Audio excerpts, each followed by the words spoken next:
ఆయన నేను మీ రాఘవరాణి. తెలుగుదేశం పార్టీ కానీ వైసీపీ పార్టీ కానీ తమ పార్టీ కార్యకర్తలను నాయకుల్ని ఎంత అంటే వారు ఆ పార్టీ నాయకులు అంటే తెలుగుదేశం కావచ్చు వైసీపీ పార్టీ వారు ఎంత నీచమైన పని చేసినా కూడా వాళ్ళు పార్టీని సస్పెండ్ చేసినట్టు ఎక్కడ దాఖలాలు ఉండవండి. పార్టీ సస్పెండ్ చేయరు వాళ్ళు. కానీ జనసేన పార్టీ మాత్రం తన యొక్క నాయకుల్ని ఒక అనుమానంగా వచ్చిన ఒక పోలీసు ద్వారా వచ్చిన పేపర్లో వచ్చిన ఇమ్మీడియట్గా వారిని ఒక సోషల్ మీడియాలో టీవీలో వచ్చినా కూడా ఇమ్మీడియట్గా వారిని సస్పెండ్ చేస్తున్నారండి. ఒకరి తర్వాత ఒకరిని వరుసగా సస్పెండ్ చేసుకుంటూ వెళ్తున్నారండి జనసేన పార్టీలో మాత్రం జరుగుతుంది. ఎందుకని జనసేన పార్టీ ప్రధాన ఉద్దేశం పార్టీ సిద్ధాంతాలు కట్టుబడి ఉంటుంది, నిజాయితీ గల పార్టీ. ముఖ్యమైన ఎజెండా ఏంటంటే ప్రజలకు జవాబుదారీతనంతో పనిచేసే పార్టీ జనసేన పార్టీ కనుక జవాబుదారీతనం ఉండాలి కనుక అందుకనే ప్రధానమైన జనసేన పార్టీ ఎంత పెద్ద నాయకులైనా సరే వారిని ఇమీడియట్గా ఒక వార్త రాగానే నిజానిజాల తర్వాత తెలుసుకొని ముందు సస్పెండ్ చేస్తున్నాను. అంత నిజాయితీ గల పార్టీ జనసేన పార్టీ అండి. ప్రజల్ని కాపాడేది కూడా జనసేన పార్టీ అండి. ఎందుకంటే ప్రజల పట్ల నిబద్ధత, నిజాయితీ, ప్రజలకు సేవ చేయాలనే తపన తాపత్రయం గల ఏకైక పార్టీ పవన్ కళ్యాణ్ పార్టీ అండి. అందుకనే తమ పార్టీ ద్వారా ప్రజలకు మేలు చేస్తున్నారు పవన్ కళ్యాణ్ గారిని. ఎన్ని పోరాటాలు చేసింది జనసేన పార్టీ అండి. ఫస్ట్ నుంచి ఎన్ని పోరాటాలు చేసింది. అసలుకి జగన్మోహన్ ఎదిరించే ధైర్యం లేదు ఏ పార్టీకి కూడా, ఇంక్లూడింగ్ తెలుగుదేశం పార్టీ కూడా ధైర్యం చేయలేపు. నేను అనడం కాదండి, సాక్షాత్తు ఏబిని ఆంధ్రజ్యోతి రాధాకృష్ణ అన్నాడండి. ఎందుకంటే మీరు గమనించండి, తెలుగుదేశం పార్టీ ప్రతిపక్షంలో ఉన్నప్పుడు డమ్మీలు వాళ్ళు ఎటువంటి పరిస్థితుల్లో కూడా ప్రతిపక్షంలో ఉన్నప్పుడు బయటకు వచ్చి ధర్నాలు చేయడం కానీ పార్టీకి సపోర్ట్గా ప్రచారం చేయడం కానీ చేసే దమ్ము ధైర్యం లేదని చెప్పి రాధాకృష్ణ చెప్పాడు. ఇది వాస్తవం అండి. అలాగే అధికారంలో ఉన్నప్పుడు ప్రతిపక్షంలో ఉన్నప్పుడు ఏమి ఉద్యమాలు చేయలేరు. చంద్రబాబు నాయుడు జైల్లో పెడితే వెళ్ళి పరామర్శించే ధైర్యం లేదు. ఓన్ పేపర్లో స్టేట్మెంట్ ఇచ్చే ధైర్యం కూడా చేయలేకపోయారండి తెలుగుదేశం నాయకులు. అది నేను అనడం కాదు, ఏబిఎన్ రాధాకృష్ణ అంటున్నాడండి. ఆయన స్పష్టంగా చెప్పాడు తన యొక్క వీకెండ్ పలుకుల్లో. అలాగే ఈ తెలుగుదేశం పార్టీ అధికారం ఉన్నప్పుడు ఎందుకులే వాళ్ళతోటి అని చెప్పి లాలూచి పడిపోతారండి.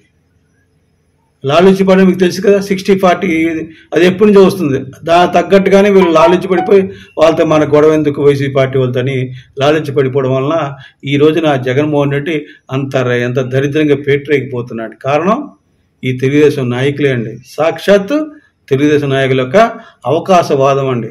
అవకాశవాదం ఉండకూడదు సార్. పోరాటం చేయాలి, ధైర్యంగా ఎదుర్కోవాలి, ప్రజల్ని తమ కన్నబిడ్డలా చూసుకోవాలండి. అది ఒక నాయకుడి లక్షణం అండి. ఇది నేను ఈ యొక్క ప్రతిపక్షం ఉన్నప్పుడు అధికారం ఉన్నప్పుడు ఈ విషయం నేను అన్నది కాదండి. ఆంధ్రజ్యోతి రాధాకృష్ణ అన్న ఏబిని ఆంధ్రజ్యోతి రాధాకృష్ణ అన్న మాటల్ని నేను ఇక్కడ చెబుతున్నాను. ఎంతోమంది అదలో జనసేన పార్టీలో చేరారండి. మన నాయకులు అంటుంటారు, టీవీలో వాళ్ళు చెప్తుంటారు జనసేన పార్టీకి సంస్థాగతంలో అది లేదు ఇది లేదని. తప్పండి. అది జనసేన పార్టీకి సంస్థాగతం అక్కర్లేదండి. ప్రతి ఒక్కరు కూడా తమ గుండెల్లో పెట్టుకున్నారు జనసేన పార్టీనండి. దానికి ఎగ్జాంపుల్ ఒకటే చెప్తానండి మీకు నేను.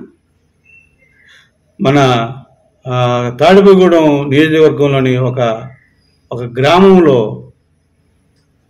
ఈ ఎంపీపీ ఎన్నికలు జరిగినాయండి. ఎంపీపీ ఎన్నికల్లో 3 నుంచున్నారు. ఒక తెలుగుదేశం, ఒకడు వైసీపీ, ఒక జనసేన పార్టీ అతని వ్యక్తిని ఈ వైసీపీ వాళ్ళు భయపెట్టారో కొనేసారు పక్క తప్పు. అతనేమన్నాడు, నామినేషన్ వేసాడు, గ్లాసుకు వచ్చి కేటాయించారు. అతనికి కేటాయించిన తర్వాత నేను పోటీ చేయటం లేదు, నేను కనుక వైసీపీకి నేను సపోర్ట్ చేస్తాను, మీరు కూడా వైసీపీకి సపోర్ట్ చేయమని ఆ ఊర్లో ప్రచారం చేస్తే జన సైనికులు, వృద్ధులు, వినండి తెలుగు ప్రజలరా, వృద్ధులు, మహిళలు, యువత,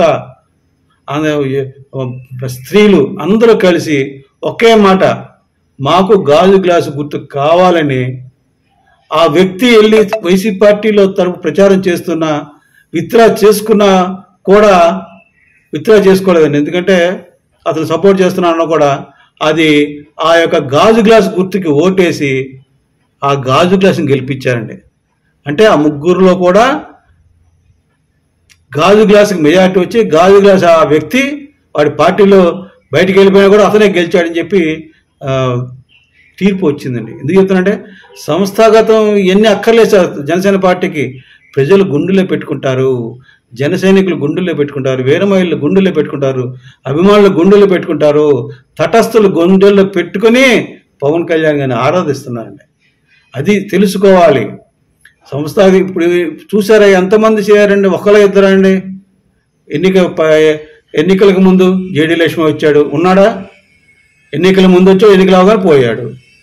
ఆ పనికి మాలినాడు ఆ రాజోలు గెలిచిన రాపాక వరప్రసాద్ గెలిచాడు, ఉన్నాడా? పోయాడు. పితాన బాలకృష్ణ అనే వెధవ ఏడ్చాడు, నా దగ్గర బోల్డ్ డబ్బులు తీసుకున్నాడు, బోల్డ్ డబ్బులు ఖర్చు పెట్టించాడు, జగన్మోహన్ రెడ్డి సీట్ ఏమన్నాడు, 50 లక్షలు అంత 50 కోట్లు పెట్టుబడి పెడితే ఇస్తానన్నాడని చెప్పి ఏడ్చాడు. పవన్ కళ్యాణ్ గారు మొట్టమొదట 2019లో మొట్టమొదటి సీటు ప్రకటించింది ముమ్మడివరం పితాని బాలకృష్ణకి. నిలబెట్టుకున్నాడా? ఏంది మళ్ళీ వైసీపీ చేరారు. అంటే ఏ పక్షి కూటే ఆ పార్టీకి చేరిపోయింది. ఇట్లా ఎవడు పడితే వాడు వచ్చి రావడం వెళ్ళిపోయారు ఒక్కొక్కరు. ఆ పాతంశెట్టి సూర్యచంద్ర కష్టపడ్డాడు, లాస్ట్ మినిట్లో ఎన్నికల ముందు దారుణంగా విశ్వాసం పోగొట్టుకున్నాడు.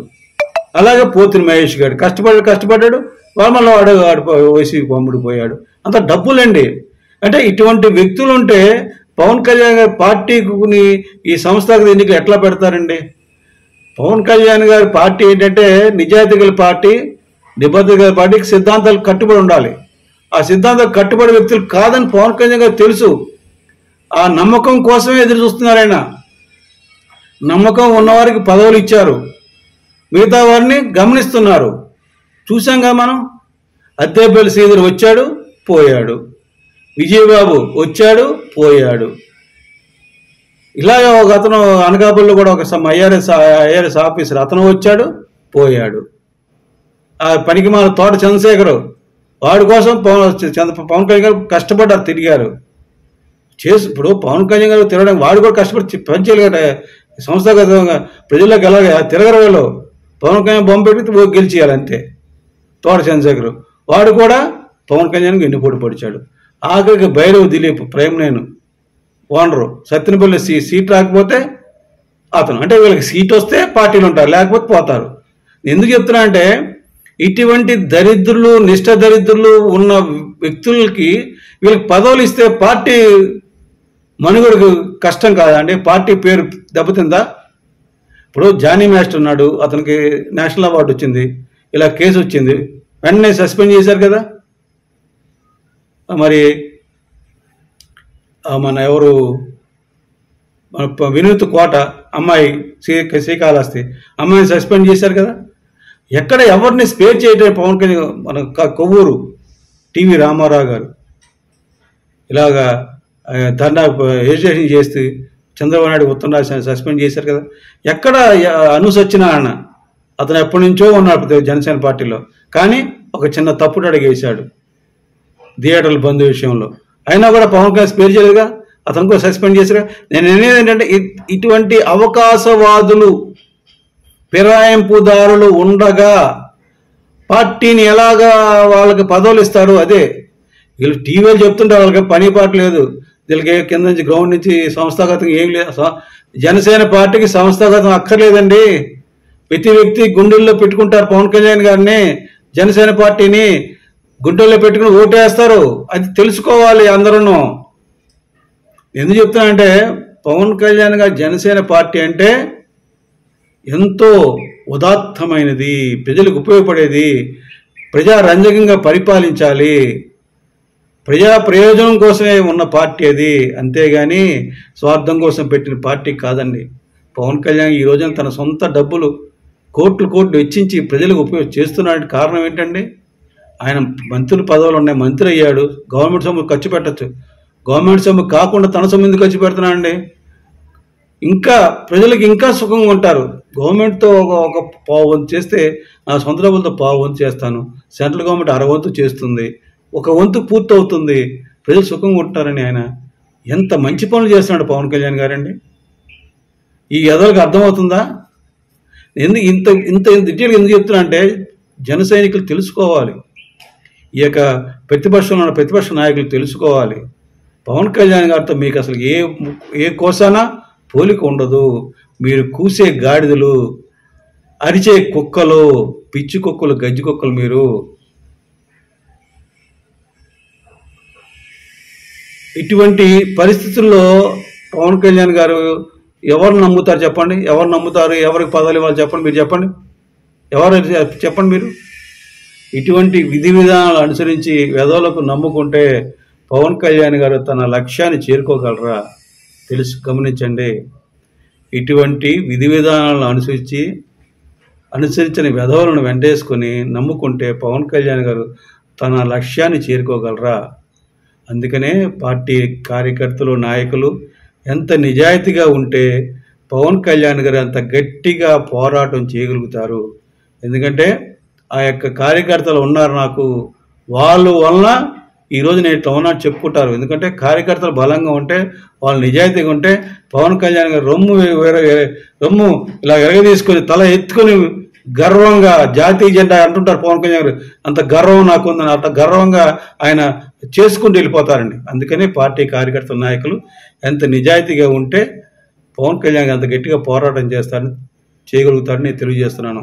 అలాగే పవన్ కళ్యాణ్ అభిమానులారా, పవన్ కళ్యాణ్ గారిని అర్థం చేసుకోండి దయచేసి. నేను పదే కోరుతున్నాను, మీరు మా పదవుల కోసమే అనుకోండి, వాడు ఇట్లా వాళ్ళు ఎన్ని మర్చిపోండి దయచేసి. మీరు పవన్ కళ్యాణ్ గారిని అర్థం చేసుకోండి, నమ్మండి. ఆయన కారణ జన్ముడు, ప్రజల కోసమే, ప్రజలకు సేవ చేయడం కోసం పుట్టాడు, ఖచ్చితంగా సేవ చేస్తాడు. ఆయన సేవ చేస్తే మనం కూడా సేవ చేసినట్టే, ఆయన మంచి పేరు వస్తే మనకే వచ్చినట్టే, ఆయనకి పుణ్యం వస్తే మనకే వచ్చినట్టు. ఎందుకంటే ఆయన చేసే ప్రతి పనికి మన యొక్క సపోర్ట్ ఉంటుంది కనుక ఖచ్చితంగా మనకి ఆయన మంచితనం సంకల్పంతో మనకు కూడా బలం వస్తుంది. మనం కూడా భగవంతుడు మనకు కూడా న్యాయం, భగవంతుడు మనకు కూడా మంచి చేస్తాడని ఈ వీడియో ద్వారా తెలియజేస్తున్నాను. దయచేసి గమనించండి. నేను ఒకటే కోరుతున్నా, పవన్ కళ్యాణ్ గారిని గుడ్డిగా నమ్మండి. ఆయన మీరు 100 అనుకుంటే 200% ఆయన చేస్తాడు, చేయగలడు. అంత గుడ్డిగా నమ్మండి. నిజాయితీ పరుడు, కారణ జన్ముడు ముఖ్యంగా అండి. అంత కష్టపడే వ్యక్తి ఈ భూమి మీద చూడబోము కూడా అండి. మళ్ళీ ఇటువంటి వ్యక్తి మనకు దొరకడండి. దయచేసి ఆయన అర్థం చేసుకోండి. మాకు పదవి రాలేదు, మాకు పార్టీ లేదు, తెలుగుదేశం పట్టించుకోవట్లేదు, బీజేపీ పట్టించుకోవట్లేదు, ఇవి కాదండి. ఇంకొంచెం పైకి వెళ్ళండి. ఈ పదవులు అవే వస్తాయండి, ఎత్తుక్కుంటూ వస్తాయండి. ఎవరి కోసం ఇస్తా, ఎవరి కోసం అండి ఇది?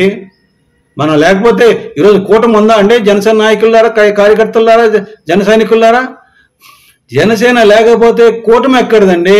కూటమి లేకపోతే ప్రభుత్వం ఎక్కడదండి? ఈ పదవులు ఎక్కడండి? వాళ్ళకి తెలిసి రోజు వస్తుందండి. దయచేసి నేను చెప్పేది అదే, పవన్ కళ్యాణ్ గారు ఎటువంటి పరిస్థితుల్లో కూడా వాళ్ళకి తెలియజేస్తారు. ఈ విషయాన్ని ఖచ్చితంగా తెలియజేస్తారు. ఆ తెలిసినప్పుడు వాళ్ళు సచ్చినట్టు మనకు కావాల్సిన పవన్ కళ్యాణ్ చెప్పినట్టు 33% మనకి ఇచ్చి తీరతారని నేను మీసం మెలేజ్ చెప్తున్నాను. కనుక దయచేసి పవన్ కళ్యాణ్ అనుసరించండి, ఆయన నమ్మండి, అందరికీ మంచి జరుగుతుందని ఈ వీడియో తెలియజేసి విరమిస్తున్నాను. జై జనసేన, జై హింద్.